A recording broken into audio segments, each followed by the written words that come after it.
About a month ago in the state of West Virginia, there was a teacher strike in all 55 counties. They demanded fair wages, and they also protested cuts to education spending. And guess what happened ultimately? They won. The state actually caved to their demands because they were persistent. And now that the teachers in West Virginia were successful, we're starting to see teachers rebel across the country in different states. So this week, teachers in Oklahoma decided to take a stand.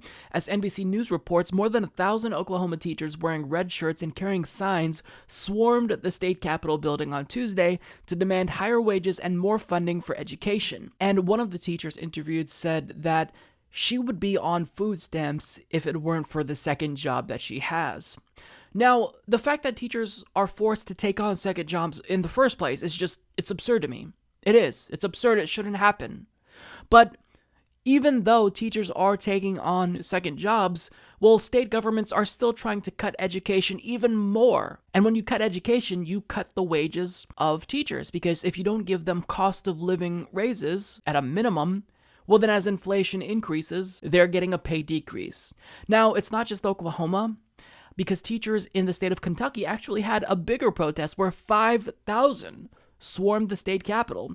As Travis Waldron of HuffPost reports, thousands of teachers and public workers from across Kentucky flocked to the state capitol on Monday morning to protest potential budget cuts to public education and the passage last week of a controversial package of changes to the state's public pension system that teachers had opposed. The rally began before 9 a.m. outside the Kentucky Education Association building, just blocks from the Capitol complex.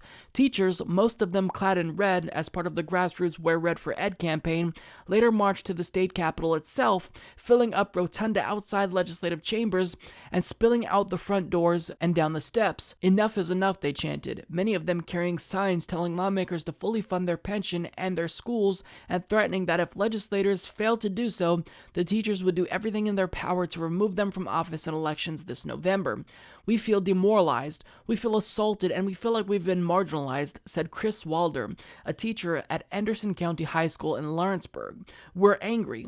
Teachers have filled the Capitol complex off and on for more than a month in an effort to derail pension changes and education budget cuts proposed by Republican Governor Matt Bevin and Republican majority leaders in both chambers of Congress. But their anger boiled over Thursday night when GOP lawmakers attached a slate of pension changes to a previously unrelated bill meant to address public sewage issues. Hours later, both the State House and the State Senate approved the measures on party line votes. The pension bill, which Bevin is expected to sign before the legislative session ends this week, did not contain some provisions teachers had been most angry about, including a cap on annual cost of living adjustments. It also does not cut benefits for current teachers, but it switches new hires to a hybrid 401k style plan and ends some contractual protections that currently prohibit lawmakers from altering pension benefits for public workers, teachers included. Those changes, teachers said, would make it hard for the state to recruit new educators in Kentucky, which already have a struggling public education system. Even before Monday's rally, teachers forced public schools to close in at least 25 Kentucky counties on Friday when they called in sick en masse to protest the pension plan. In Lexington, the state's second largest school district, more than one-third of school employees stayed out Friday. In Louisville, the absences forced the closures of Kentucky's largest school district. So this is incredibly inspirational. I love how this protest is spreading. It started in West Virginia and it's now moving to Oklahoma and Kentucky.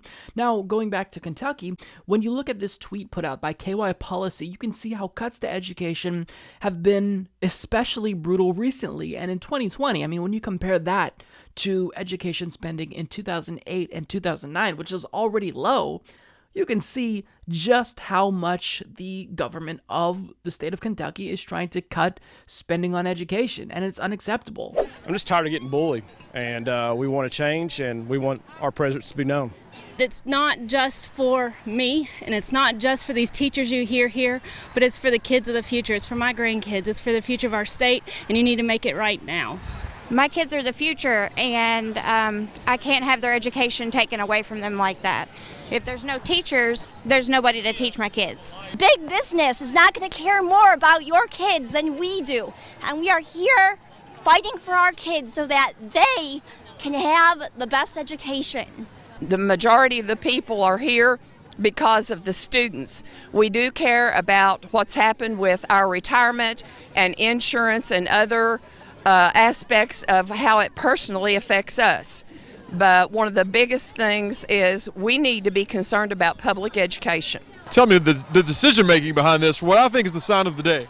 Well, I believe that every true Kentucky fan really hates Leitner, but now we have someone that we can hate just a little bit more. If you had to pick a worst of the bunch, is there one you have in mind? Not including Bevan? No, including. Including, well, right now I would say everybody would be pointing to him. He's probably pulled in front of Leitner, so. You hear that? Bevan has moved ahead of Leitner in the most hated group today. And that is a very distinct prop you brought. What made you decide to include it? Well, I believe it's self-explanatory. The people are speaking right now. They may be voting right in there, but we're going to vote in November. Our schools in eastern Kentucky are going to be really hurt with all the cuts because they want these cuts that they make, that Bevan makes. He wants the local boards of education to pick up them in the school district, and there's no money. Please don't cut our funding. Many of us put in lots of hours after school that you don't even know about. I just don't know how to beg enough to please not cut our programming for our students. We are here representing them. They cannot speak for themselves from down where we live, but we are here for them. Our students are worth the money that we're putting into it, and we can't cut our students short. I'm hoping that they understand that our voice isn't going away and that our voice isn't something they can cut from their budget. If our funding for public schools is cut or shifted to charter schools, we are going to remember in November. So you will absolutely not hear the end of us. You can't keep cutting spending for education. You can't keep cutting teachers' pay because this is a job that's invaluable to America. I mean, they are literally molding future generations. So you have to pay them well, and you have to pay them well because you want to recruit people into this position that are qualified. But they continue to cut education. Why? Because they'd rather put that money towards charter schools. And when you compare how much we pay teachers to other countries, you can see just how little we value teachers. Countries like South Korea, Germany, England, the Netherlands, Australia, Finland, they all pay teachers a higher starting salary by far than the United States, according to McKinsey. And the US is also unique in their inability to attract qualified teachers because nobody wants to take on a job where they're unable to survive. Who would want to do that? Who would want to get an education needed to be a teacher, put yourself in debt, and then never be able to get out of said debt because you're not paid a living wage? Now, as one teacher from Arizona explains, really, the situation is a lot more dire than a lot of us knew about for teachers. What are my options? And I have a master's degree. Not one, but 2 master's degrees. And my test scores and data is always there, so I know we are good teachers out here. So why are we struggling to send our kids to college? Why am I struggling to live on my own? I had to move back into my parents to help pay for her college. This is my reality.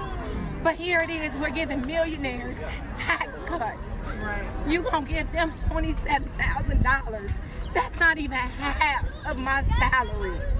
I can't even say that's half of my salary. It's hurtful. It makes you want to move back to whatever state you came from, or it makes you want to give up. But I'm 37 years old with 2 master's degrees in education. What direction do I go in? I believe in being a teacher. I'm a teacher by heart. I shouldn't have to walk away from my career to deserve a right to live or deserve a right to take care of my family the right way.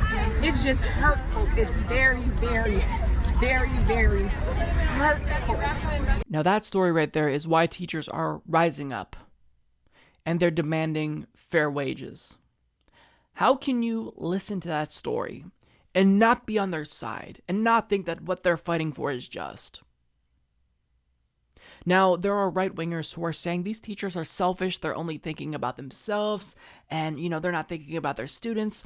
But if you actually do care about students, like right-wingers purport to, then you should be on the side of teachers. Because again, without teachers being able to support themselves and dedicate all of their time to their students and not have to take on second and sometimes third jobs, then you don't care about students. If you don't care about teachers, you don't care about students.